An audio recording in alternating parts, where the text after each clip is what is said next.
Everyone দেখেন কি অবস্থা, আপনার ভাইয়া বাজার থেকে কত ছোট একটা লাউ আনছে। এই গরমের দিন লাউ খেতে কিন্তু অনেক ভালো লাগে, তাই না? আমি জানি বাংলাদেশে সবাই শীতের সময় লাউ পছন্দ করেন, বাট আমাদের লন্ডনে দেখা যায় গরমের সময় অনেক বেশি লাউ পাওয়া যায় আর লাউ অনেক সস্তা থাকে। তারপরে লাউটার দাম 500 টাকার নিচে না। একটা লাউ এতটুকু, এটা আই থিঙ্ক 500 টাকা তো হবে, আমি নট শিওর, 3 to 4 পাউন্ড তো হবে। আর এখন তো পাউন্ডের রেট অনেক এক্সপেন্সিভ। তো এই হলো আমার আজকে লাউ রান্না করব। মর্নিং এভরিওয়ান, কী অবস্থা আপনাদের?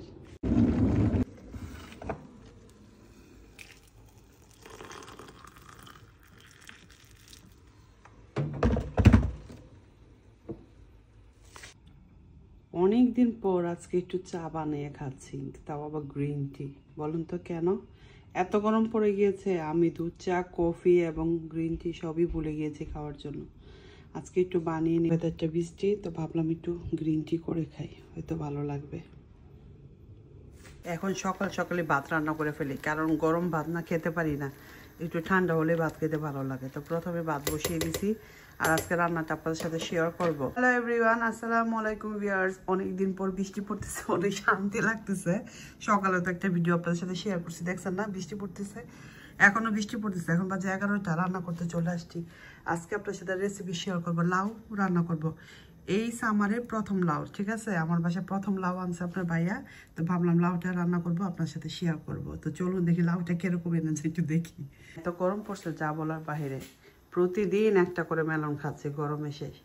আর এই যে সকালেও আমি না ব্রেকফাস্টে মেলন খেয়েছি, এগুলো এখন ফেলে দিব। আর দেখেন না আমাদের লাউ, লাউর অবস্থা দেখছেন কতটুকু লাউ এই বছরে। ও মাই গড, এটা এত ছোট লাউ। আজকে ভাবছি লাউর স্কিন ভাজি করব আর লাউ দিয়ে চিংড়ি মাছ রান্না করব। তো চলুন পুরো রেসিপিটা দেখি, আপনাদের সাথে শেয়ার করি আমি কিভাবে লাউ দিয়ে চিংড়ি মাছ রান্না করি আর লাউয়ের খোসা ভাজি করি। আই হোপ আপনাদের ভালো লাগবে। তো প্রথমে লাউটাকে কেটে নিতে হবে। খোসাটাকে আমি এইভাবে করে কেটে নিছি, চিংড়ি মাছ দিয়ে রান্না করব। তো সুন্দর করে ওয়াশ করে পানিটাকে ঝরিয়ে নিছি। তারপর গরম হয়ে আসছে, এখন দিয়ে দিলাম হাফ অনিয়ন and garlic কুচি, একটু হালকা করে একটু 1 সেকেন্ড ভেজে নেবো, বেশি ভাজতে হবে না, 1 সেকেন্ড ভাজলে হয়ে যায়। 1 মিনিট ভেজে নিয়েছি, এখন আমি লাউ খোসাটা দিয়ে দিব।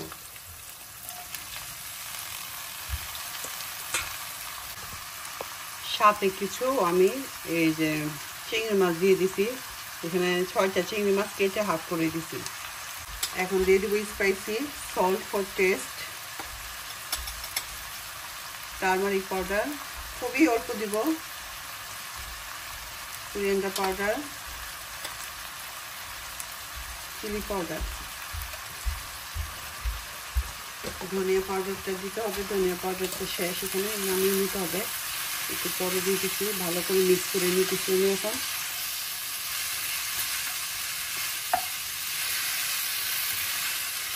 এই বাদিটা আমার হাজবেন্ডের খুবই পছন্দ, এবার বাদি করলে ও দেখা যায় এটা দিয়ে ভাত খেয়ে ফেলতে পারে, বাচ্চারাও সেম। লাউ খোসা ভাজিটা আমি এইভাবেই করি, চিংড়ি মাছ দিলে খুব বেশি মজা লাগে। আমি পানি দিব না, এই লাউ খোসা থেকে যে পানিটা উঠবে সেটা দিয়ে এইটা পুরোটা ভাজি করব। মিডিয়াম হিট করে দিব এখন।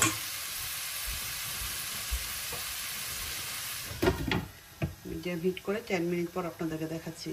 এখন আমি দিয়ে দিতেছি কিউমিন পাউডার, যেটা ছিল ধনিয়া পাউডার, জিরা পাউডার, জিরা পাউডার দিয়ে দিলাম, দিয়ে আবার একটু ভালো করে মিক্স করে নিচ্ছি।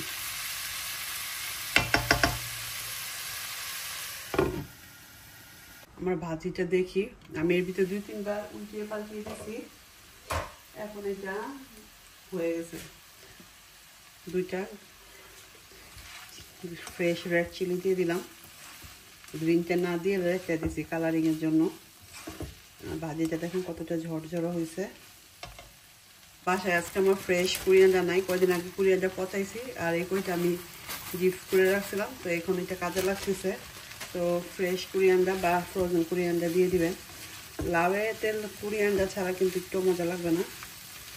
তো এই তো দেখেন রান্নাটা কিন্তু কমপ্লিট, এখন একদম অনেক মজা হয়েছে, সব কিছু একদম গলে গেছে। এখন হাত দিতে দিতে একদম নরম হয়ে গেছে। এইভাবে করে আপনারা ভাজিটা করে নেবেন। যারা নতুন রাঁধুনি আছেন, রেসিপিটা যদি ভালো লাগে পেজটাকে ফলো দিবেন। আমার একটা কারি হয়ে গেছে, এখন আরেকটা কারি বসিয়ে দিব। আমার ভাজিটা কিন্তু হয়ে গেছে, দেখছেন কত সুন্দর হয়েছে। এখন এটাকে আমি নামিয়ে নিব। একটা রেসিপি আপনার সাথে শেয়ার করে ফেললাম। তো চলুন এখন লাউটা বসিয়ে দিই। এখন আমি বসিয়ে দিব লাউর জন্য ফ্রাই প্যান বসিয়ে দিলাম। পরিমাণ মতো এখন কুকিং অয়েল দিয়ে দিতেছি। লাউ আবার বেশি অয়েল লাগে না। এখন দিয়ে দিলাম হাফ চপ করে অনিয়ন, একটা লার্জ সাইজের অনিয়নে হাফ দিলাম। খুব বেশি অনিয়নও লাগবে না, হাফ অনিয়ন হলে হয়ে যাবে। এখন এটাকে আমি হালকা ব্রাউন করে ভেজে নিব। সেম ফ্রাই প্যানে ওয়াশ করে বসিয়ে দিলাম। হালকা ব্রাউন করে 1 মিনিট সতে করে নিব।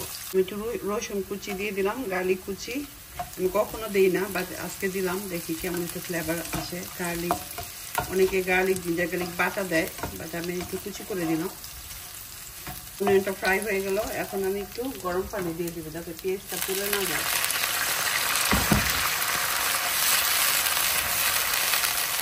এখন আমি দিয়ে দিব প্রথমে দিচ্ছি সল্ট ফর টেস্ট, অল্প turmeric half teaspoon, coriander powder half teaspoon, cumin powder half teaspoon. Red chilli খুবই কম দেবো, আমার চিলিটা অনেক কালার। আমি চাচ্ছি লাউটা একটু সাদা সাদা করে রান্না করার জন্য, মানে খুব বেশি কালার যত না হয়। আমার রেড চিলিটা একটু কালার বেশি, আমি এই জন্য গ্রিন চিলি দিয়ে দিলাম। 4-5টা গ্রিন চিলি হাফ করে কেটে দিছি। এখন মশলা থেকে ভালো করে আমি কষিয়ে নিব। লিড দিয়ে মশলাটাকে কষিয়ে নিচ্ছি। এখান দিয়ে আমি লাউটা নিছি। আজকে লাউটা আমি কেটে নিছি এভাবে। আর লাউটা অনেক কচি, বিচি আছে, বাট বিচিটা একদম কচি লাউ পড়ছে। আর আমি চিংড়ি মাছগুলো ভালো করে পরিষ্কার করে নিছি। এখানে যে রক থাকে আর মাথাটা ফেলে আমি এইভাবে করে এখানে অনেকগুলো চিংড়ি মাছ দিছি। বাচ্চারা চিংড়ি মাছ খেতে পছন্দ করে, একটু বেশি করে চিংড়ি মাছ দিয়ে লাউটা রান্না করব। তো আশা করবো আপনাদের আমার রেসিপিগুলো ভালো লাগছে। তো মশলাটা কষানো হোক, তারপর লাউটা দিয়ে দিব। মশলাটা কষানো হয়ে গেছে, এখন তেল বের হয়ে গেছে না। এখন আমি দিয়ে দিব লাউগুলো। লাউ চিংড়ি দিয়ে দিচ্ছি।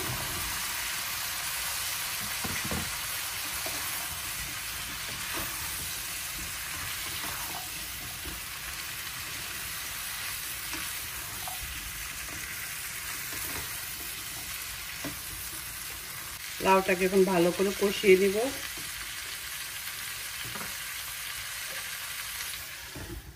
10 মিনিট পর আপনাদেরকে দেখাচ্ছি কেমন হয়েছে। লাউ থেকে পানি উঠবে। এখন লাউটা কষানো হয়ে গেছে। লাউটা কচি, বেশি একটা পানি উঠে নাই। আমি এখন একটু গরম পানি দিয়ে দিব, লাউটা যেন ভালো করে সিদ্ধ হয়ে ঝুলটা চলে আসে। পরিমাণই দিলাম। লাউটা আজকে মনে হচ্ছে একদম গলে যাবে। দোয়া করেন যাতে লাউটা গলে যায়। দেশের লাউগুলি যেরকম গলে যায় এবং আস্থা থাকে, এখানে লাউগুলি বেশিরভাগ একটু কেঁচা কেঁচা কেঁচা কেঁচা করে। লাউর কালারটা মনে হচ্ছে ভালোই হয়েছে। সো এখন লিড দিয়ে আরও 10 মিনিট পর আপনাদের সাথে শেয়ার করব। 10 মিনিট ওয়েট করেন। এখন লাউটা একটু দেখি কী অবস্থা। দেখেন পানি উঠছে অনেক, পানি। লাউটা গলে গেছে লাগতেছে। সুন্দর একটা কালার হয়েছে। লাউটা মনে গলে যাবে। অবশ্যই লবণটা টেস্ট করবেন। বিসমিল্লাহ। Everything perfect. আজকে সেই রকম হয়েছে লাউ। আরও 5 মিনিট ওয়েট করবো পানিটা শুকানো পর্যন্ত। আমার লাউটা এখন হয়ে গেছে। কালার সুন্দর একদম সফট হয়ে গেছে, গলে গেছে। আর পানিটা বেশি শুকাবো না। আর এখন আমি আবার সেম ফ্রোজেন ধনিয়া পাতা দিয়ে দিব, কারণ একটু বেশি করে ধনিয়া পাতা দিব। ফ্রোজেন ধনিয়া পাতা যখন রাখবেন না, ধনিয়া পাতাটা খুব বেশি মিহি করবেন না, তাহলে তরকারিটা বেশি একদম গুলা গুলা হয়ে যায়। একটু বড় বড় করে কাটলে ধনিয়া পাতাটা ভালো লাগে। এই তো রেডি হয়ে গেল গরমের সিজনের লাউ। আর খেতে অসম্ভব মজা লাগবে, আই হোপ। এমনি তো লবণটা চেক করলাম, দেখলাম যে ভালোই টেস্ট হয়েছে। তো কেমন হয়েছে আমার রেসিপিগুলো অবশ্যই কমেন্ট করে জানাবেন। ভালো লাগলে পেজটাকে অবশ্যই ফলো দিয়ে আমার সাথেই থাকবেন। Look at this guys colour. আজকে আমি এখানে বিদায় নিচ্ছি আপনাদের কাছ থেকে। আবারও কোনো নেক্সট ব্লগে দেখা হবে, কথা হবে। আল্লাহ হাফেজ, বাই বাই। এখন এটাকে আমি সার্ভ করে নিব।